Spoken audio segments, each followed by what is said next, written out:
অৱশেষত আহি গ'ল অৰবিন্দ কেজৰিৱাল। হয়, গুৱাহাটীত অৰবিন্দ কেজৰিৱালৰ তেজস্বী ভাষণ, আপৰ জনসভাত অৰবিন্দ কেজৰিৱাল। ভগৱন্ত মান আৰু পুনৰ মোদীৰ শিক্ষাগত অৰ্হতাক লৈ প্ৰশ্ন কেজৰিৱালৰ। হিমন্ত বিশ্ব শৰ্মাকো কঠোৰ সমালোচনা কেজৰিৱালৰ। প্ৰশ্নকাকত ফাদিল প্ৰসংগত চৰকাৰক সমালোচনা অৰবিন্দ কেজৰিৱালৰ। আৰু অৱশেষত বহু প্ৰতীক্ষিত যি আছিল যে অৰবিন্দ কেজৰিৱাল অসমলৈ কেতিয়া আহিব, অসমত আহি কি ক'ব কেজৰিৱালে, কাক আক্ৰমণৰ লক্ষ্য কৰি ল'ব, কি ইছ্যু তেখেতে উত্থাপন কৰিব, সেই লৈ জল্পনা কল্পনা চলিছিল। বিভিন্ন ৰাজনৈতিক মহলত, অৰাজনৈতিক মহলত তাত চৰ্চা চলিছিল। আৰু অৱশেষত আহিল অৰবিন্দ কেজৰিৱাল অসমত। কেৱল অৰবিন্দ কেজৰিৱালে নহয়, ভগৱন্ত মান পঞ্জাবৰ মুখ্যমন্ত্ৰী ভগৱন্ত মান অৰবিন্দ কেজৰিৱালৰ সংগ দিলে আৰু গুৱাহাটীৰ সোণাৰাম খেলপথাৰত এক বিশেষ জনসভাত ভাগ ল'লে অৰবিন্দ কেজৰিৱালে। মূলতঃ কেইবাটাও ইছ্যুত কথা ক'লে তেখেতে আৰু তুলা ধুনা দিলে বিভিন্ন বিৰোধী দলক বা চৰকাৰী পক্ষক, অসমৰ চৰকাৰী পক্ষক অৰবিন্দ কেজৰিৱালে।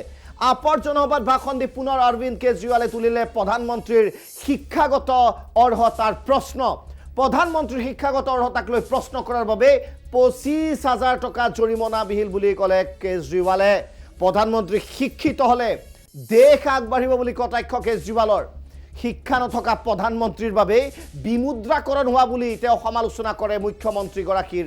তাৎপৰ্যপূৰ্ণভাৱে বিমুদ্ৰাকৰণৰ ফলত জনতাৰ হাৰাশাস্তি হৈছিল, অৰ্থনৈতিক ক্ষতি হৈছিল আৰু ইয়াৰ বাবে এনে কাম ভৱিষ্যতে নহ'বৰ বাবে ভাৰতৰ দৰে দেশক লাগে এজন শিক্ষিত প্ৰধানমন্ত্ৰী বুলি উল্লেখ কৰে। কেজৰিৱালে কি কৈছিল নৰেন্দ্ৰ মোদী সন্দৰ্ভত চাওঁ হওক। मैं आपसे एक प्रश्न पूछना चाहता हूं, क्या भारत जैसे महान देश के प्रधानमंत्री पढ़े लिखे होने चाहिए कि नहीं होने चाहिए? जिसको लगता है प्रधानमंत्री पढ़े लिखे होने चाहिए हाथ खड़े करें।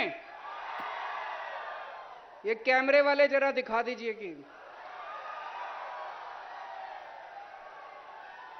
जिसको लगता है कि अनपढ़ प्रधानमंत्री ठीक है, कोई बात नहीं, वो हाथ खड़े करो। भारत जैसे देश के प्रधानमंत्री पढ़े लिखे होने चाहिए। आज 21वीं सदी का भारत है, 21वीं सदी का युवा एस्पिरेशनल युवा है। वो विज्ञान में विश्वास करता है, वो साइंस में, टेक्नोलॉजी में विश्वास करता है, वो अपने लिए रोजगार चाहता है, वो भारत की तरक्की चाहता है। भारत की तरक्की कौन कर सकता है? एक पढ़ा लिखा आदमी कर सकता है। कम पढ़ा लिखा और अनपढ़ आदमी तरक्की नहीं कर सकता। मैंने प्रधानमंत्री जी का एक स्पीच सुना था, कई स्पीच है उनकी, उसमें वो कहते हैं कि मैं केवल गांव के स्कूल में गया था, उसके बाद मेरी कोई शिक्षा नहीं हुई। हमारा देश बहुत गरीब देश है। हमारे देश में किसी का अनपढ़ होना, किसी का कम पढ़ा लिखा होना कोई गुनाह नहीं है। बहुत लोग हैं जो गरीब लोग हैं, अपनी गरीबी की वजह से वो कम पढ़े लिखे हैं, स्कूल नहीं जा पाते, कम पढ़े लिखे हैं, उनको शिक्षा नहीं मिलती। मुझे कोई एतराज नहीं है, लेकिन प्रधानमंत्री को तो पढ़ा लिखा होना चाहिए, है कि नहीं है?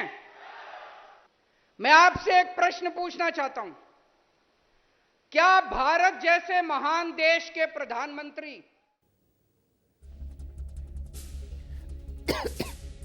আৰু সেয়া প্ৰধানমন্ত্ৰীৰ শিক্ষাগত অৰ্হতা সন্দৰ্ভত অৰবিন্দ কেজৰিৱালে উল্লেখ কৰে। এক গোচৰো তৰিছিল আদালতে, 25,000 ফাইনো লৈছিল, সেই কথা উল্লেখ কৰে।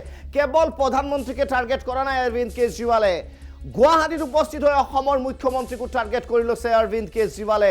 বৰঝাৰত উপস্থিত হৈ অৰ্থাৎ অসম ভূমিত পদাৰ্পণ কৰিয়ে সাংবাদিকক সম্বোধন কৰাৰ সময়ত আৰু সোণাৰাম খেলপথাৰত ভাষণ দি হিমন্ত বিশ্ব শৰ্মাক ধাৰাসাৰ আক্ৰমণ কৰে কেজৰিৱালে। মই উপস্থিত হোৱাৰ পূৰ্বে কিয় হিমন্ত বিশ্ব শৰ্মাই ধমকি দিছে বুলি প্ৰশ্ন মুখ্যমন্ত্ৰীগৰাকীৰ।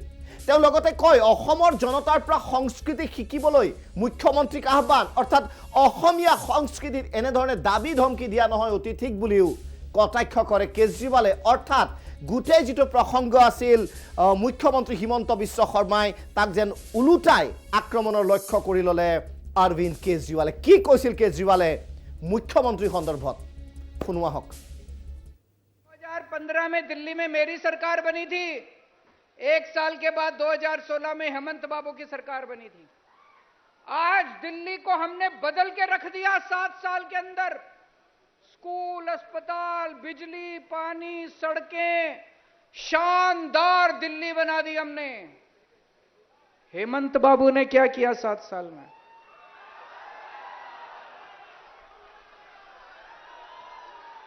हेमंत बाबू ने कुछ नहीं किया, केवल गंदी राजनीति करी, गंदी पॉलिटिक्स की उन्होंने। अभी आज मेरे को असम आना था। 2 दिन से धमकी दे रहे हैं हेमंत बाबू टीवी चैनल के ऊपर।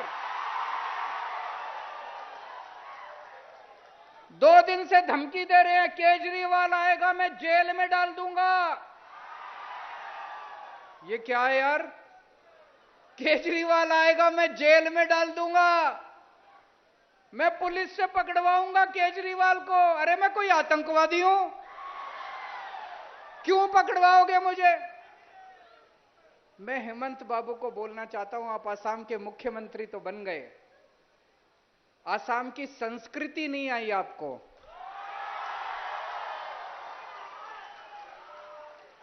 असम के लोग बहुत अच्छे हैं, असम के लोग बहुत प्यारे हैं, असम के लोग अपने अतिथि का स्वागत करते हैं।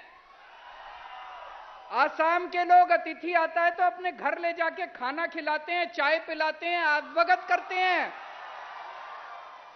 असम के लोग जेल भेजने की धमकी नहीं देते।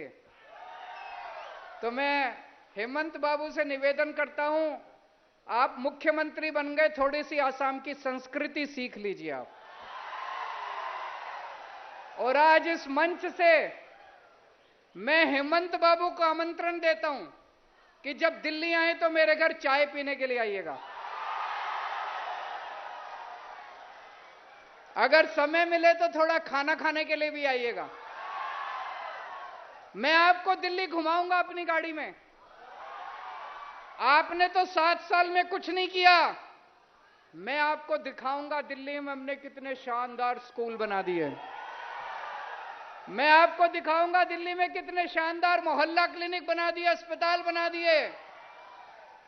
तो हेमंत बाबू को आज मैं গতিকে আমন্ত্ৰণ জনাইছে হিমন্ত বিশ্ব শৰ্মাক দিল্লীলৈ। স্কুল কিমান ধুনীয়া বনাইছে, হাস্পাতাল কিমান ধুনীয়া বনাইছে, তেওঁক দেখুৱাব বুলি প্ৰত্যাহ্বান জনায় অৰবিন্দ কেজৰিৱালে।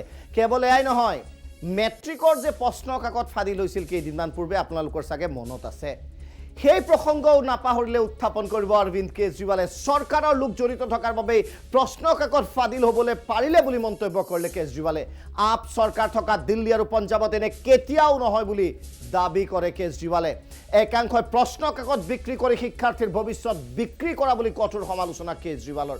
দিল্লীৰ চৰকাৰী স্কুলৰ অৱস্থা প্ৰাইভেট স্কুলতকৈ বেছি ভাল, বেছি উন্নত বুলি কয় আৰু অসমৰ শিক্ষা ব্যৱস্থাক লৈও সমালোচনা কৰে अरविंद केजरीवाल। पेपर नहीं होते, पेपर करते हैं, पेपर लीक हो जाते हैं इनके। पेपर लीक इनसे, जिस सरकार से पेपर नहीं होते वो क्या सरकार चलाएंगे? जिनसे पेपर नहीं होते, एक छोटी सी चीज पेपर नहीं होते, वो क्या सरकार चलाएंगे? दिल्ली में मेरी 8 साल से सरकार है, मान साहब की पिछले 1 साल से सरकार है। दिल्ली में तो पेपर लीक नहीं हुए आज तक एक भी। पेपर लीक क्यों होते हैं? कोई ना कोई अंदर बैठ के मिला हुआ है कि नहीं है? कोई ना कोई अंदर पेपर बेच रहा है। पेपर ऐसे ही थोड़ी लीक हो जाता है कि उड़ के चला गया बाहर। पेपर लीक होता है क्योंकि कोई पेपर बेच रहा है, कोई आपके बच्चों का भविष्य बेच रहा है। किसी को सजा मिली आज तक? किसी को सजा नहीं मिली। क्यों? ये लोग मिले हुए हैं। ये लोग दिल्ली के अंदर पेपर लीक नहीं होते, पंजाब के अंदर पेपर लीक नहीं होते, क्यों?